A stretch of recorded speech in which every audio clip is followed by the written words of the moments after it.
There's an incredibly troublesome and I'd say kind of intellectually dishonest trend in esports, which is that now so many players have fans, that even lower level players have fan bases and get to play so many tournaments and get so many appearances that they'll have games where they are good and they have a good performance, that no one wants to dare be the guy who says that this player isn't good and that this player is very good, but this player in comparison to him is shit. And this player is decent and this player is below par. Instead, suddenly everyone becomes a good pro or on his day he's good. And we just got this amorphous, grey, vague bag of a zillion pros, and suddenly instead of saying in this tournament we've got 3 or 4 of the absolute best players in the world and some other contenders and some challengers and some plucky underdogs who are going to battle them, instead suddenly every tournament is, and we've got 16 of the best players in the world, or we've got the 32 best players in the world. Whether that's even vaguely true or whether that's actually quite like a heinous, almost disrespectful and disgusting statement in the context of a game like StarCraft 2, for example, where if you have a DreamHack tournament, there is zero chance you have the 16 best players in the world. At least half of the 16 are off in Korea who didn't attend the event.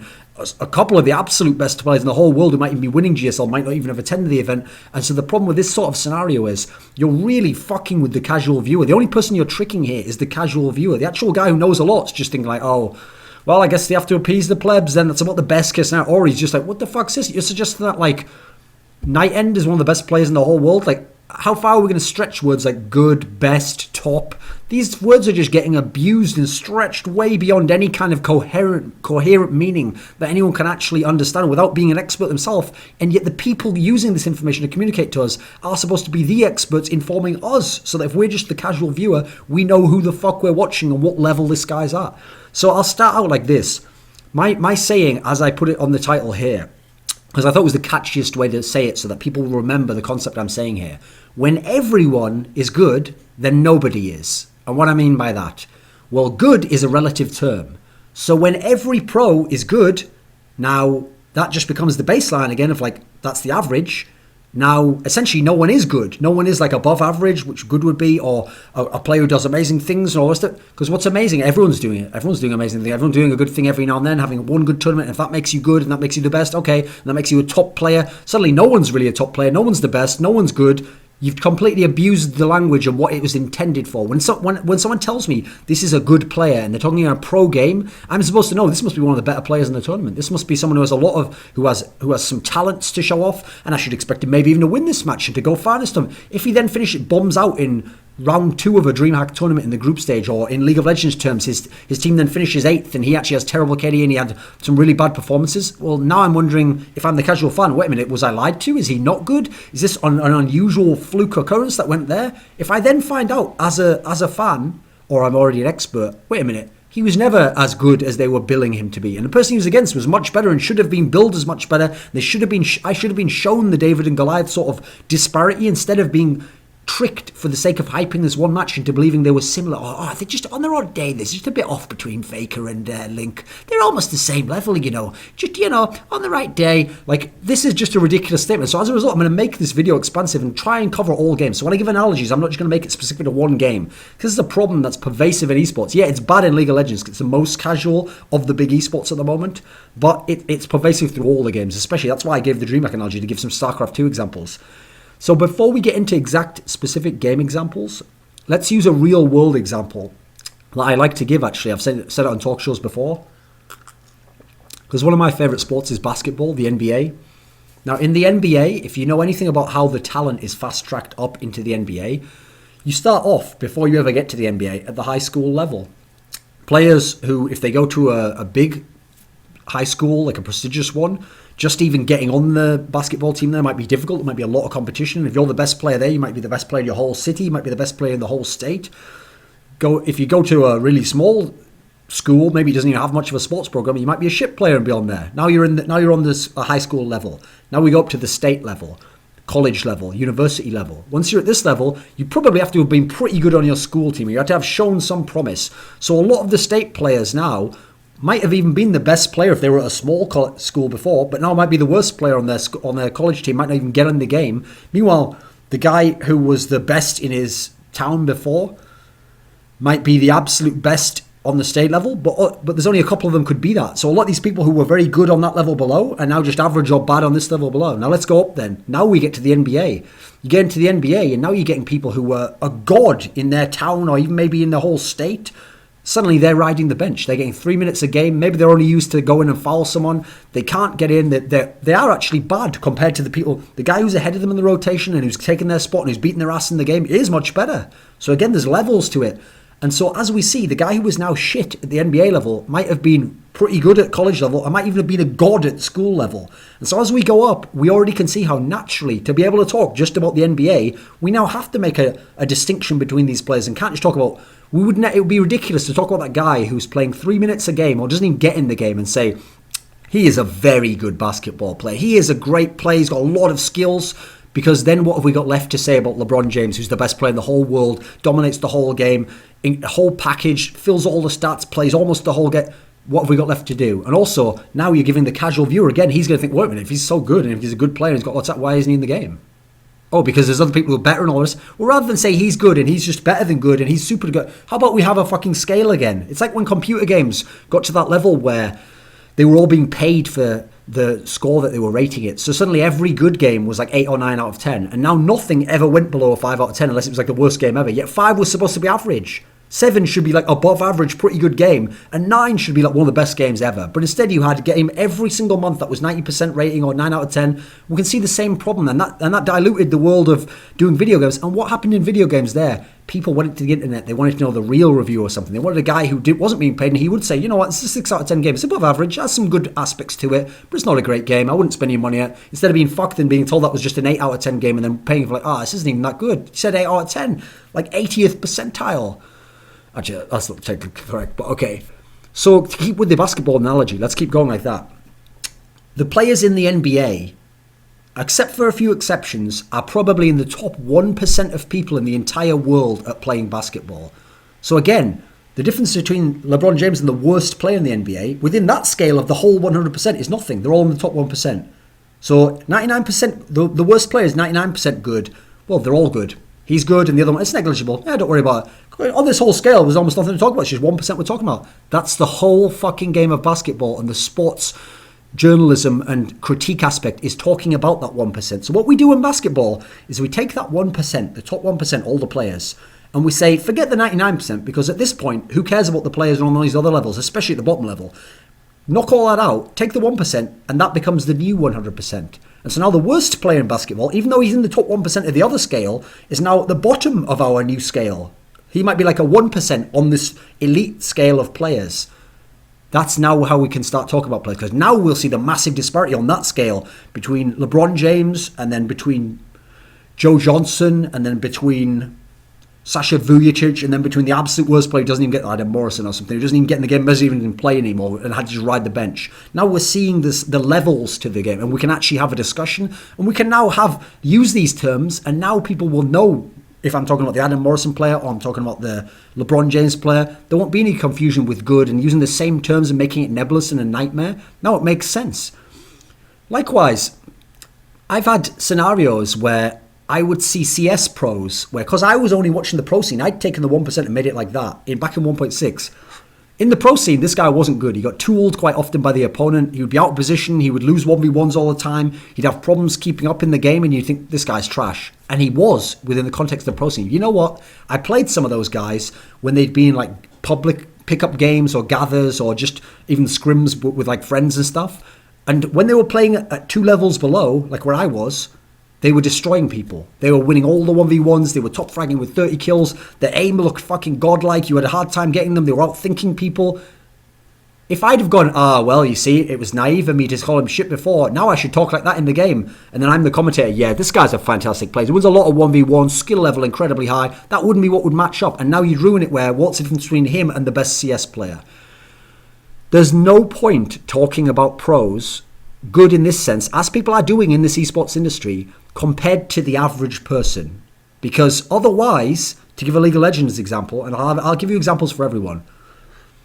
In the League of Legends example, that would mean that Impaler, who was like in the bottom half of LCS Europe in terms of junglers, It's a negligible difference between him and Dandy, the best jungler of all time and the best jungler in the world, who's played for the team who won the World Championship this year. There would be such a negligible difference we couldn't even get into it. And yet in reality, if I could host a whole 4-hour show with Monte Cristo, who's an expert in League of Legends, about what makes Dandy better than Impaler and what each does right and wrong and how the massive differences on all aspects of the game, and we could break it down in that sense. So within that context, unfortunately, even if you like Impaler, compared to Dandy, he is shit. Dandy is a god compared to Impaler. Impaler is shit compared to Dandy. That's just the facts. That's the way it is. If you're going to use this language in any kind of reasonable manner to communicate ideas and then be able to have discussions that leap and have the terms mean something so that they're not just like, oh, Impaler's good. Well, I thought you said Dandy was good. Oh, yeah, I was just talking about European LCS right now. Okay, so how much better are they? Well, he's still really good, but he's just like fantastic. Well, what's the difference between very good and fantastic? You see what I mean? You're having to go to other terms anyway, relative terms, to still be able to talk about the players. But now you've made them so murky, and what do they entirely mean? Whereas we all know what shit, good, average, we know what these terms mean within the context of the pro scene. We know that no player who's in LCS is actually fucking garbage and would be in bronze 5.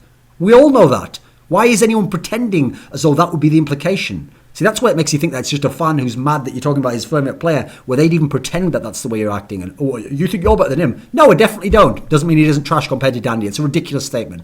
So likewise, the big problem here is, yes, Impaler in League of Legends is shit in comparison to Dandy, because Dandy is an amazing player. Impaler's good, and on his European level, he's average or a little bit below average in terms of the top level, because in LCS we only have 8 teams in Europe. But compared to Dandy, he's shit. Likewise, in StarCraft 2, you know what? Hearthstone can occasionally have a run. He'll come round of 16. Maybe he could even make the round of 8 of a DreamHack. That seems good in a European sense. He's actually doing well every now and then. He's having a good day. But compared to Zest, who plays the same race, Protoss, he is shit. Zest is a god compared to Hearthstone. Let's go into CSGO. In CSGO, Uzi played for LDLC, and he was the worst player on the team, but he had a role, and he got to the semi-final of a major ESL 1 Cologne in August. But compared to Kenny S, who is a dominant carry player who can drop 30, 40 kills, have an insane impact on a game, drag his team across the finish line, he is shit. Uzi, I can't believe I did that wrong. Uzi is shit compared to Kenny S. And we have to be able to make these distinctions. I'm giving you extreme distinctions. If you think that's bad, the reason why I need that to be extreme is so that then when I talk about Kenny S and JW, who are both very, very good players, I need to be able to explain to you why Kenny S is still better than JW. And so I need terms that allow me some wiggle room. If I've already made Uzi good, and Kenny S is just very good, where the fuck is left within good and very good? Those 2 words and another word to go. What have I got left for JW?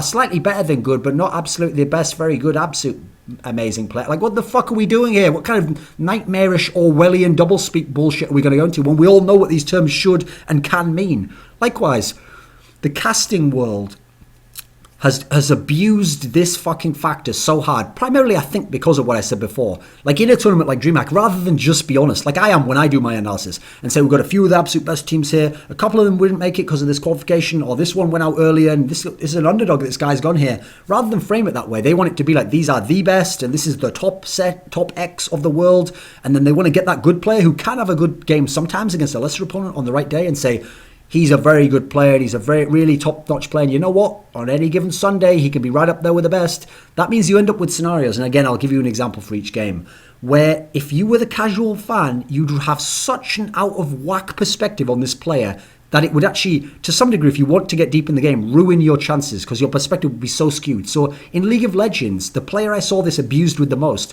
was a player called Kerp, who used to be the top laner for Alternate, and then when the team became Millennium, became the mid laner. The key thing with Kerp was he wasn't shit, but he wasn't amazing. He was good, slightly above average as a mid laner. And so what that would mean was every 1 out of 3 or 4 games, he'd have a really strong game where he'd seem to carry. And then out of the other 4, he'd have one where he'd do like decently above average. Then he'd have like a bad one, and he'd have an average one. And that'd be the regular split. Then in the playoffs, his whole level would go down a whole notch. And now it'd be like 1 in 5 games he'd do really well, and 1 in 5 games he'd do like good, and then he'd have a bad and an average and really bad game, and it was getting worse. And the problem with this was when he would have the regular split and he would have this good game, because the casters were talking him up as this great, like he's one of the top mid laners in Europe, and you don't know what top means, how many is in top, and who are the other tops, and what's the order of them. There's no this is actually going against giving information. It's like they're trying to obfuscate and obscure his real level to make you think, oh, I'm just watching one of the top players. I'm so excited for this one game. And so because they did that, you'd have really come away thinking during one of these LCS splits that like Kerp was actually comparable to Froggen. Like it was like Froggen, and then either Kerp was there, or sometimes he'd be above Froggen, or it was like there was that much difference. Whereas actually there was a huge difference. Froggen was dominant in the regular split, dominant in the playoffs, the best player in the whole season, MVP of the whole league. Meanwhile, Kerp had like the odd good game in the split, and then in the playoffs he went 0-3, and then he went 0-3 again, and then his team went 0-3 a third time, I think. And then they got knocked out the league entirely, even on the return. So he'd won something like 3 games out of like 11. No, actually, it would be out of 14. Something ridiculous, 3 games out of 14. And he was actually good in maybe like 3 or 4 of those whole games. So the level between the two players was massive, but that wasn't how it was presented to you. I'll give you other games to give you an example. Within Europe, Snoop might be the best foreigner. He's the guy who he always has the foreign hope. He'll have the great game where he'll beat that Korean in the group stage. Then he'll give them a really good game in the round of 8 or something, but he never gets to the final. He never goes that far. Now, if I talk about just in the European sense, I'm only looking at a DreamHack or an IEM tournament, and I talk that way, and I talk him up as he's such a good player and he's so skilled, and the way he thinks about his game is brilliant. Then suddenly, when I tell you about Sue, the player who's made 4 GSL finals, GSL is the top level of StarCraft 2, the best tournament in the world, 4 in a row. Now, there's not that much difference. And not only that, the casual player who doesn't watch GSL will think, well, I'm sure that Snoop guy can't be that much different to the Sue guy. It must be similar level, right? No, there is a world of difference between them. And Snoop himself would be able to tell you the massive difference and how far away he is from getting to this guy's level in terms of thinking, or how he approaches the game, or mental mindset, and simple mechanical skills, or the beauty of how he does something. You can't conflate these two things. I'll give you a CS example now. Zipnix plays for Dignitas. They plays top 4 at a bunch of majors. Sometimes he'll have a really good game. He'll have like a 20 AK kills in a game. You think, wow, what a prospect. What a good player this guy is. But if someone tries to suggest that he's a top player, one of the best players in the whole world, and they keep using these words that sound like you're one of the top 5 in the world, but they're stretching it so far, there's like 30, 40 players, 20, 25 players in that category, suddenly the casual fan again will think that Zipnix from Dignitas is as good as JW from Fnatic. And JW is one of the most skilled players in the entire world. Can hit the most impossible shots, can just throw aces, drop in aces out of his pocket. So, it's an ace. Even in finals, big semi-finals, there's a world of difference between these players, their performance level, skill level, what they actually bring to the team, impact on a game. If you conflate them, you're actually like an enemy of intellectual analysis of the game. And so it really disgusts me when the people who are the casters are the ones almost working against intellectual honesty in the game, because they're the ones who are supposed to. This is what I think of when I do my job as an analyst. When I'm at the CES events, I try to explain to someone that even if this is a big mismatch, that's because this incredible player is, the way he plays the game is fucking beautiful. The way he thinks about the game, his intuitive feel for what to do in this 1vx situation, or look at the skill disparity here, what he's capable of doing in a round that other players can't do. And by marveling at this, that's how I explain that. It's not that the other guy is total shit in a real world sense, but compared to him, this guy is so amazing. He can make another top 1% player of everyone playing look like total shit and be shit on a consistent level, because that's the beauty, that's the marvel, the wonder, the awe that you can have for this incredible player.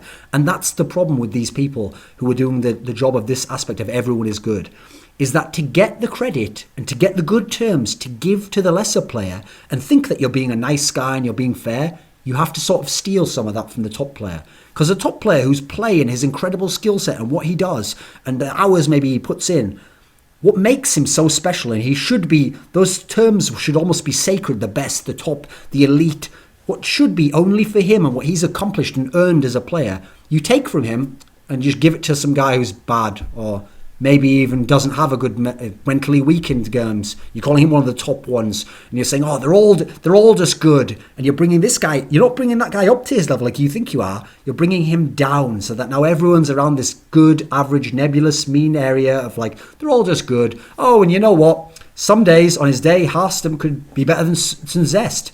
Yeah, that day would exist like 1 out of 360. So that would be so negligible that even to say it like that would be to purposely try again and obfuscate the truth or the reality or a reasonable analytical perspective from the casual viewer. The only person you're going to trick here is the casual viewer who doesn't know. The person who's expert just thinks, wow, you're an asshole for not actually seeming to love the game and give a truthful answer.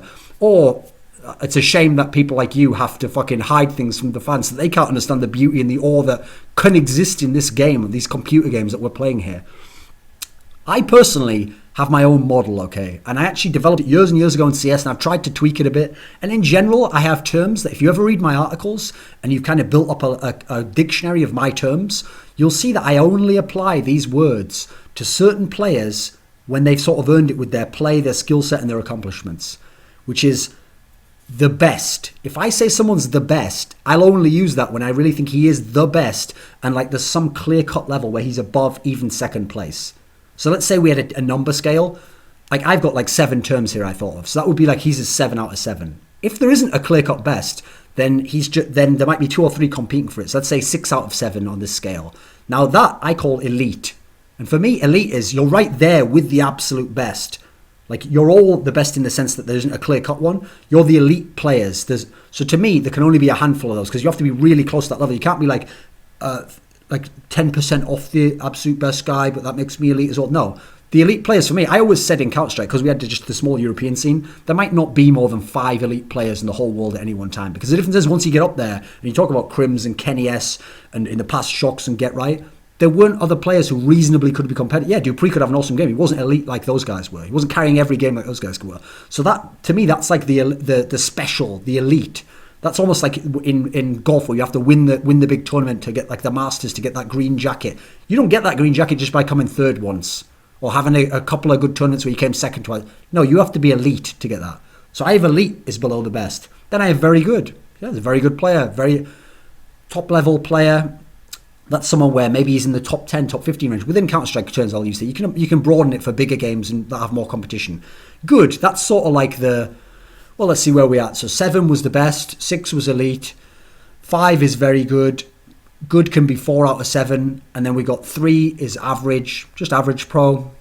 Doesn't mean you're bad, just average. And then we got below average and shit. So below average can be 2 and shit can be 1. Very few players are going to be total shit. Like to be total shit within this context, you'd have to literally be like, okay, if Get Right at his best was at the top here, not even Uzi would be total shit. It'd be someone even below that, someone in like the worst player in like the third best Ukrainian team might have been total shit within that context. But by having this scale, now I could put all players on every level of the scale and you could say, yeah, I can see all the difference between this guy and this guy and this guy. And then you could say, what makes the difference between this guy being elite and this guy just being very good? And I could tell you. I could go into the reasons. I could say, this is what separates him. And if he could do this guy'd go up. And if this guy lost this aspect and his career went downhill and he wasn't at the same impact, then he would actually drop 2 tiers to here. And I could give you all this information because that's the point of models. Models are not perfect. Like the point of the model is not that when I say Froggen is the best, that's not a fact. That's my opinion.